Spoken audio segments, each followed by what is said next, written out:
Assalamualaikum warahmatullahi wabarakatuh. Nama saya Fadila Monika, saya dari jurusan PGSD kelas 1C. Video ini ditujukan untuk melengkapi tugas mata pelajaran Bahasa Indonesia.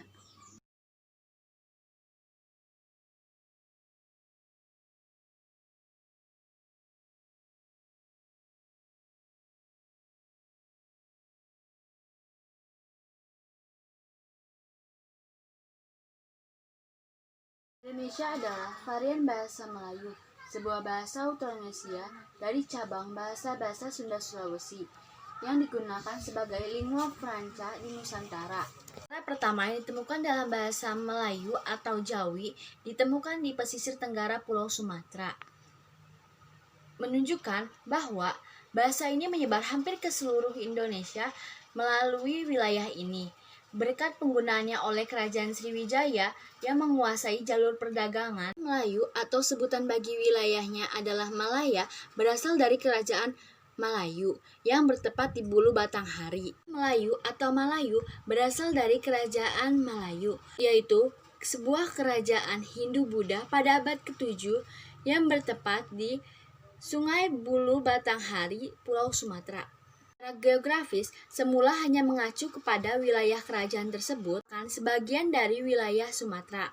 Makanya, secara geografis, bahasa Melayu mencakup lebih luas dari kerajaan Melayu. Negeri-negeri di Pulau Sumatera hingga pulau tersebut disebut dengan Bumi Melayu. Melayu yang berkembang di Bumi Melayu berlogat O. Melayu Jambi, Minangkabau, Kermen, Palembang, dan Bengkulu. Ujung Malaka dalam negara Retagama disebut juga Ujung Medini, Semenanjung Medini. Perkembangannya, orang Melayu berimigrasi ke Semenanjung Malaysia. Banyak lagi pada masa perkembangan kerajaan-kerajaan Islam. Melayu bergeser kepada Semenanjung Malaka. Disebut Semenanjung Malayu atau Tanah Malayu. Istilah Melayu berasal dari Indonesia. Melayu yang berkembang di Semenanjung Malaka berlogat E. Malaka dimusnahkan oleh Portugis pada tahun 1512. Penduduknya di diaspora ke kawasan timur Kepulauan Sumatera. Penduduknya diaspora ke kawasan timur Kepulauan Nusantara. Sendiri diduga berasal dari Pulau Kalimantan. Pemakaian bahasa Melayu itu sendiri bukan asli Sumatera, melainkan Pulau Kalimantan, yang diduga memiliki hubungan dengan suku Melayu kuno berlogat A. Asli Sumatera yang kedapatan menggunakan bahasa Melayu tersebut adalah nenek moyang suku Nias dan suku Mentawai. Perkembangannya, istilah Melayu mengalami perluasan makna. Muncul istilah Kepulauan Melayu untuk menamakan Kepulauan Nusantara. Sudut pandang juga dipakai sebagai nama suku bangsa. Sudut pandang historis juga dinamakan sebagai nama bangsa untuk nenek moyang penduduk Kepulauan Nusantara. Sebagai rumpun Indo-Melayu seperti Proto-Melayu dan Deutero-Melayu. Alami kurun waktu yang panjang hingga kedatangan dan perkembangannya agama Islam mengalami penyempitan makna menjadi sebuah etno-religius. Sebenarnya di dalamnya telah mengalami amalgamasi dari beberapa unsur etnik. Muhar Om Tatok, seorang seniman, budayawan, dan sejarawan menjelaskan sebagai berikut. Secara puak bukan dilihat dari ginekologi, seperti kebanyakan puak-puak lain. Indonesia tetap mengaku berpuak Melayu walau moyang mereka berpuak Jawa, Bugis, Mandailing, Keling, dan lainnya. Pada tempat di Sumatera, ada beberapa komunitas keturunan yang mengaku orang kampung puak Melayu.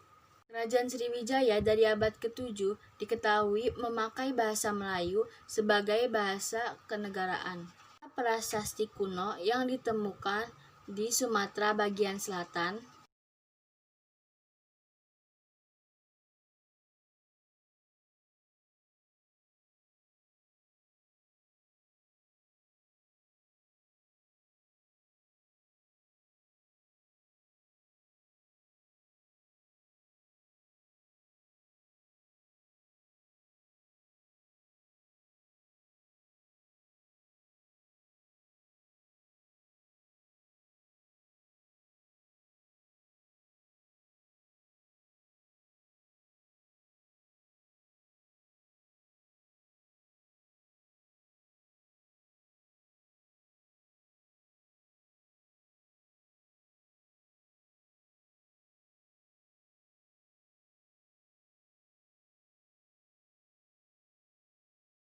Kerajaan itu menggunakan bahasa Melayu yang bertaburan kata-kata pinjaman dari bahasa Sanskerta, bahasa Indo-Eropa dari cabang Indo-Iran. Kawan penggunaan bahasa ini diketahui cukup luas karena ditemukannya dokumen-dokumen abad berikutnya di Pulau Jawa dan Pulau Luzon.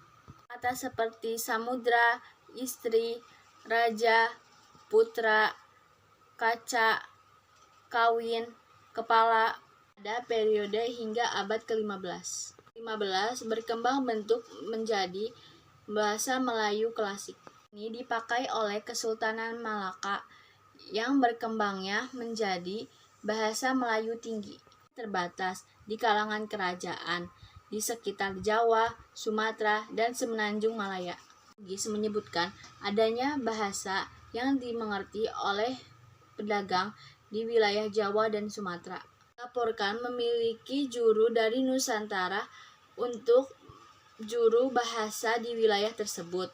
Paling menonjol dalam ragam sejarah ini adalah masuknya kata-kata pinjaman dari bahasa Arab dan bahasa Parsi sebagai akibat dari masuknya penyebaran agama Islam yang pada saat itu pada abad ke-12.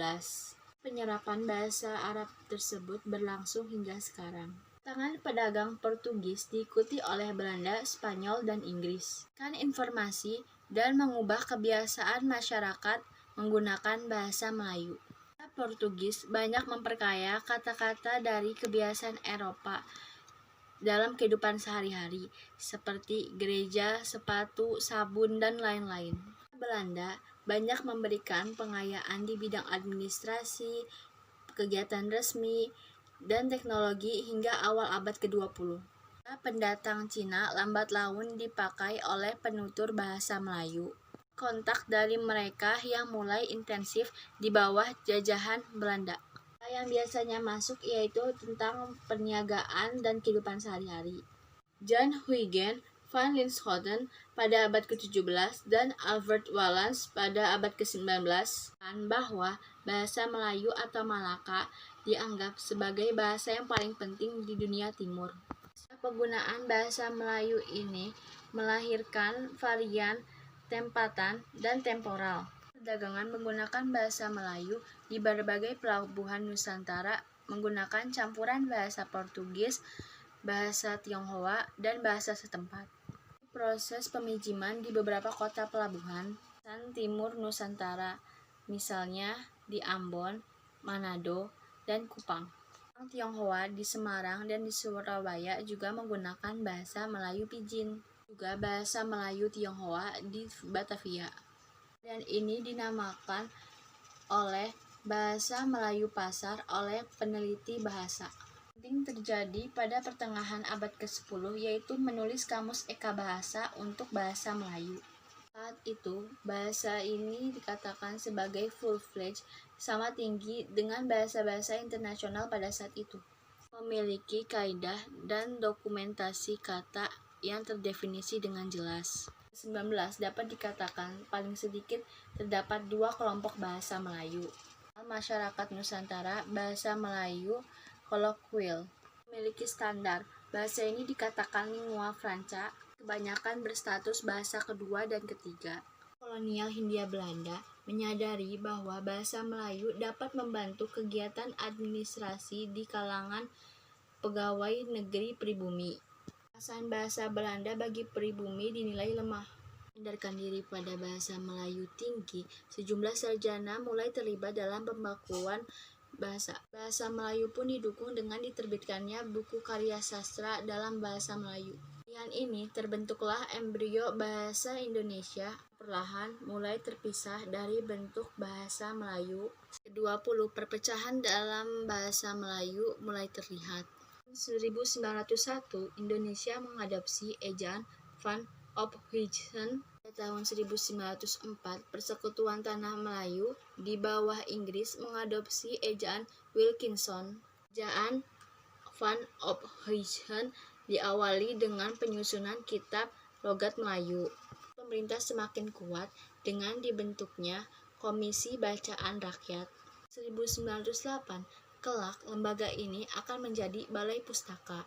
1910, komisi ini melancarkan program Taman Pustaka, membentuk perpustakaan di berbagai sekolah-sekolah pribumi dan beberapa instansi pemerintah. Pengembangan program ini sangat pesat. Dalam 2 tahun, sudah membangun 700 perpustakaan. Indonesia mendapat pengakuan sebagai bahasa pemersatu bangsa pada saat Kongres Pemuda II, yaitu pada tanggal 28 Oktober 1928, menghasilkan Sumpah Pemuda.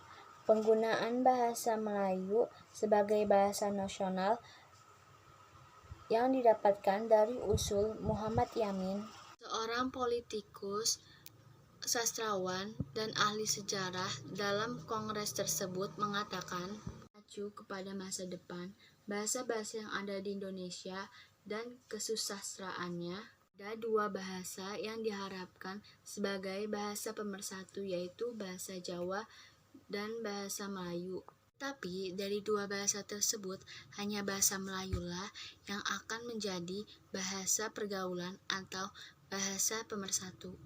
Nama dari bahasa Melayu menjadi bahasa Indonesia merupakan usulan dari Muhammad Tabrani pada Kongres Pemuda I. Mengatakan bertumpah darah dan bangsa tersebut dinamakan Indonesia. Bahasanya pun harus disebut bahasa Indonesia. Kata bahasa Indonesia sendiri telah muncul di tulisan-tulisan Tabrani sebelum Sumpah Pemuda. Menggunakan kata bahasa Indonesia pertama kali pada Harian Hindia Baru pada tanggal 10 Januari 1926. 11 Februari 1926, Tabrani membahas betapa pentingnya bahasa Indonesia dalam konteks perjuangan. Tabrani menutup tulisan bahasa Indonesia dan pembaca sekalian. Bangsa Indonesia itu belum ada. Terbitkanlah bahasa Indonesia itu. Bahasa Indonesia itu belum ada. Terbitkanlah bahasa Indonesia itu. Menurut keyakinan kita, kemerdekaan bangsa, air Indonesia kita ini pertama akan tercapai dengan persatuan anak Indonesia yang antara lain terikat oleh bahasa Indonesia.